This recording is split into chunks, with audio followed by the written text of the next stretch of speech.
Hey guys, and welcome to another Delta Blues lesson, kind of a follow-on from the one I did a couple of years back, only this time we're going to use a drop D tuning and explore that heavier, darker side of things, more of a minor tonality. You can get hold of the tab and notation for this at the links in the description. That'll be a note-for-note transcription of the performance at the start, and it makes the perfect companion to this video lesson as we take a deep dive into the concepts covered and unravel some of the secrets of that Delta Blues sound. Okay, so I'm doing this fingerstyle, but you could do it with a pick, you could hybrid pick, whatever works best for you. And I'm doing it on an acoustic guitar, but again, you could use electric, that would sound fine. Now, starting off in standard tuning, the first thing we need to do is drop this low E string down to D, hence the drop D tuning. We can do that a couple of ways. You can use the octave of the existing D string and try and tune that lower octave to it, or you can do a harmonic at the 7th fret of the low E and a harmonic at the 12th fret of the A string. And again, try and match those pitches. It's also nice just to test it with an open D major chord using all 6 strings and listen for any wonkiness. Sounds good to me. Let's carry on. So we start by building up a bit of a motif, a repeating riff that sounds like this.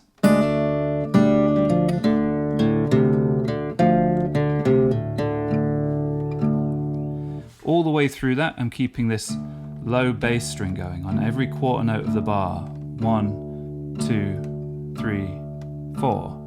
1, 2, 3, 4, and so on. That has to become autonomous. You might want to just practice doing that with a metronome and really locking into the time feel. Now once you've got that down, you can think about how to accompany that with melodies on the top strings. This whole melody is born out of the D minor blues scale. And like I've said in other videos of mine, I'd really highly recommend getting really comfortable with playing your blues scales, or any scale, in open position. So a full descending D minor blues scale. I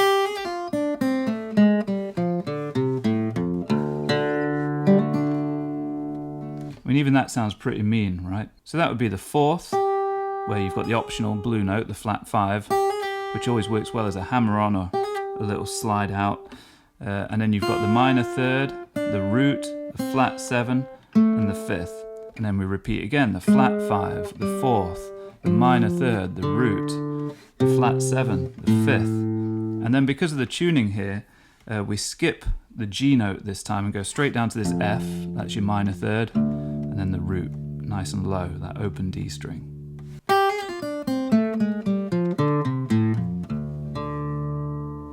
Now one thing I really love the sound of is when you take that root note on the B string and just anchor it as the top note and combine it with other notes from the scale. I mean, that's a really good thing to practice, just coming down through the scale while using that B string 3rd fret on top of everything. And then find little pockets of melody.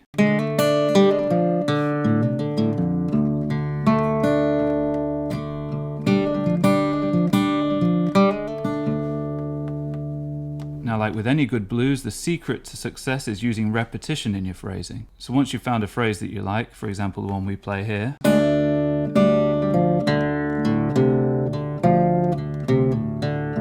then repeat that,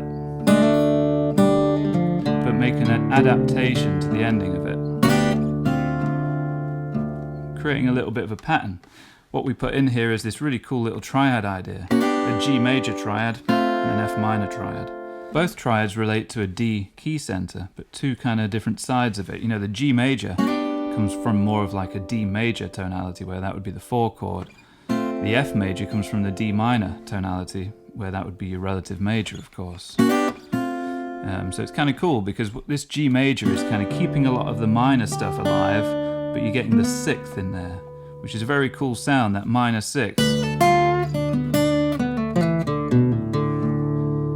Mixing that and the minor scale works so well, and we just use that as a bit of an accent on beats 1, 2, and 3, 4, and then we go back to our original phrase. You know, speaking of repetition,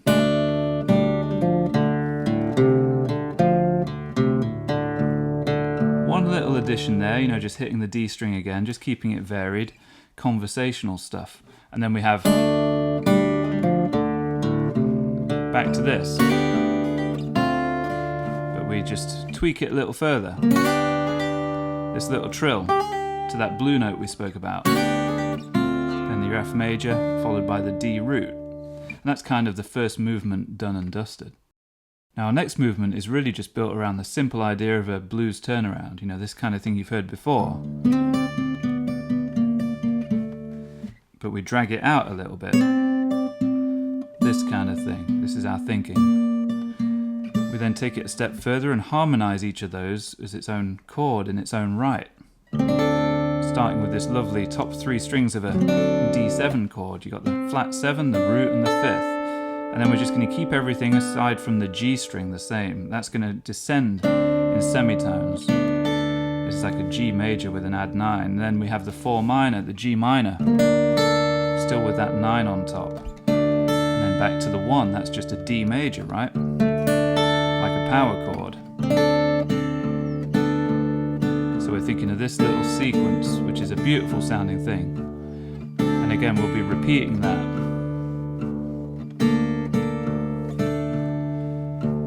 Now we just put variations in, picking wise. We have this sort of stuff. And then a little fill again from that D minor blues scale. And then what I do here is just another kind of D minor blues scale idea, but we're sort of building it on top of that G minor triad that we had on top. And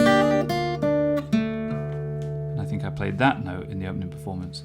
But again, be loose with this stuff, do your own thing with it. Oh, one other thing that's really worth noticing there is we don't ever change the root note there.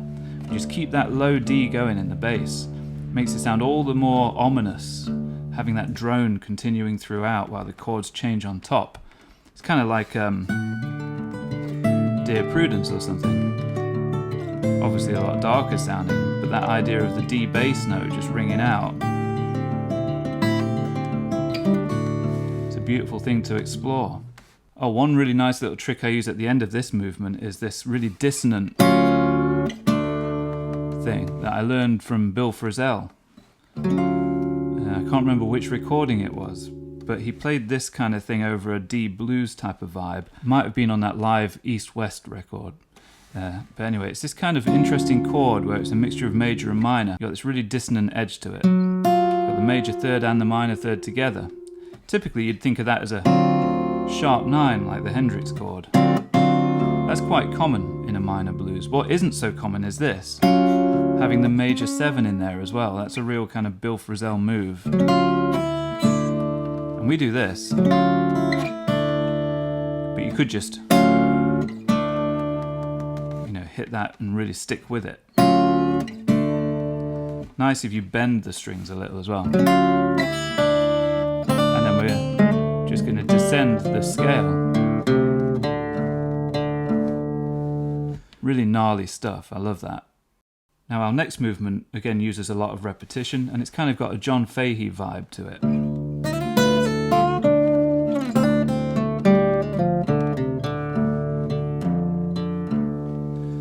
And it starts with that killer slide in to the minor third, where we then put that 6th that we spoke about earlier on top. So it's still D minor pentatonic, shape 4, going all the way down and jumping down to that open position shape, which technically would be shape 2, I guess. Really nice. And then for the first time we change the bass note to this F note, which gives us just a bit of a push and pull away from that tonic and back to it. And then we just kind of vary that each time. So even just something simple like maybe on the second time,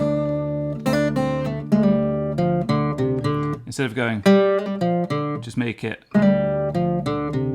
something like that. And we also varied the thing we do on that final bass note each time, from just the single note itself to on the second time harmonizing it with the major third of the F. Playing this little kind of blues scale run.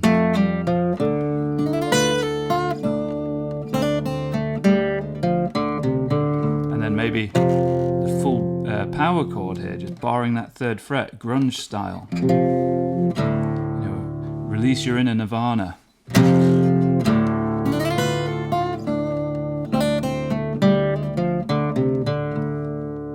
On the fourth one, we just keep that D bass note going. Our next movement takes the sinister and dials it up a little higher. Again, there's a few Bill Frisell-style moves in here.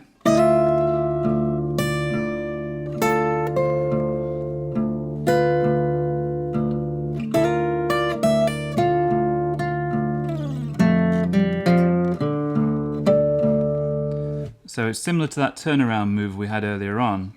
It's just this time we're higher up on the fretboard. And we're starting with this real dissonant move that I use a lot. Check out my Rebo lessons. I always refer to this as a spaghetti western kind of sound. Thinking D minor 9, but having the minor third as the low note and the 9 on top. And then again, just like with that turnaround we spoke about, we're just tracing some kind of descending line. This time it's on the B string.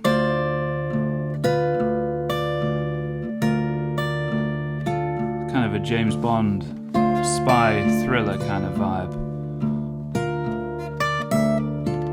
And just fish around it for melody while you keep that D bass note going. And then we chuck in that lovely F chord again. And also we use some harmonics. At the 7th fret of strings D and G. If you think about it, that's giving you your D power chord, the 5th and the root. 7th fret harmonics are easy, just like 12th fret, because you just have to visualize some chord shape that you know. So you might be thinking of D minor here, or simply the D5 power chord, and just isolate those notes on the 7th fret. And then just try and let them ring while you keep that bass note going.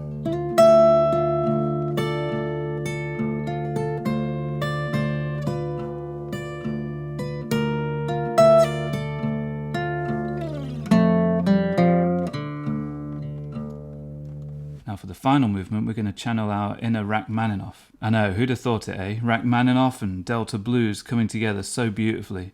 But it really works. You know, I'm dialing into that sort of darker Russian classical sound just to really bring more of that somber mood to it. And we're really just talking about this one chord progression that I picked up years ago from Piano Concerto No. 2. D minor, F major. So that makes sense, right? Because that's your minor and its relative major. Then we move that down a semitone to E, and then down a semitone again to the E flat. Pretty cool sounding. Again, with that D bass note, it's so ominous, so heavy. And then we start to really mess around with this chord progression. We're going to play D minor to the A, which is your 5 chord of the D minor. Could even be A7, couldn't it? Because it's the 5 chord. But I specifically chose A major, because it's a little harder sounding, a bit harsher. And then G minor, specifically G minor 6, which is a great sound. That sounds kind of Radiohead-like to me. Radiohead, Rachmaninoff and Delta blues, the perfect trio. Such a cool progression. D minor, F, E, E flat. Pick a little melody out. 4 minor, back to the 1, and then just some connecting little D minor blues scale idea. I do love those pull-offs, those fast pull-offs. So much character. And then we go around again. Start to slow it so we can finish. G minor, D, back home. Now we can play some kind of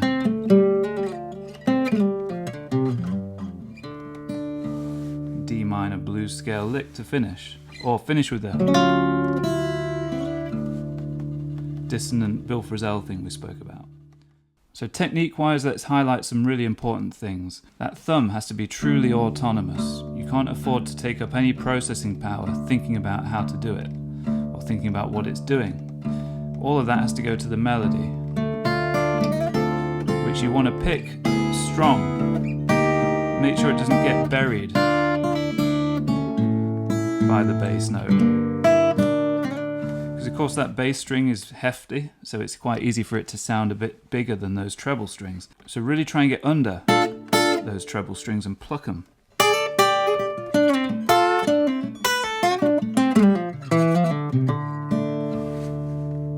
Also, your sense of time is very important on something like this.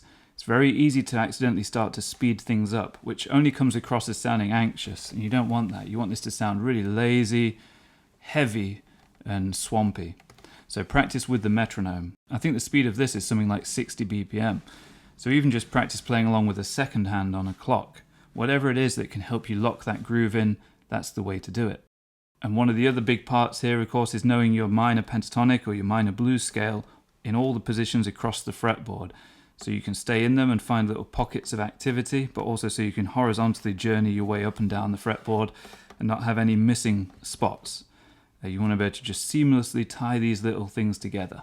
Oh, and lastly, with things like this, make sure that your left hand, or whichever is your fretting hand, is good at being tidy and elegant. So you don't block ringing notes on top when you place something on a middle string, for example. That can be quite tricky. Something like that. Make sure that this pinky doesn't block out the top string. The more we can let things ring, the better. So a little bit of gear talk to finish off. This is my 1963 Gibson B25N, which I've used in a lot of videos lately. I picked it up last summer, and it's literally the only acoustic guitar I've played since. I just love the thing. I've got Diodario Phosphor Bronze 12 gauge on here, so just the standard EJ16s, I believe they're called. The action is kind of medium, which is good for digging into those notes. You don't want it too buzzy and low. And for the performance at the beginning, I was using a Warm Audio clone of the Neumann U87, the famous fabled U87 mic. It's their second revision of it, and I think it's called the R2 or whatever. But it's a beautiful mic, sounds really good. And for the lesson portion here, I'm using a Neumann KM184. It's a little better at isolating the sound of the guitar. But yeah, very simple setup today. It's all about your fingers. That's the stuff that's important. Okay guys, so like I say, you can get hold of all of the lesson materials for this at the links in the description. Do please leave a comment down below. Let me know what you thought and if you enjoyed it, if you have any questions at all. And do make sure that you're subscribed and that you hit the like button and hit the hype button if you're really feeling kind. So with all of that said, I'm going to leave you to it. Go sit out on your porch with your acoustic guitar and a cup of coffee or a beer and try and channel your inner bluesman or inner Rachmaninoff. Oh, and listen to John Fahey as well if you dig this sound. Take care, and I'll see you next time.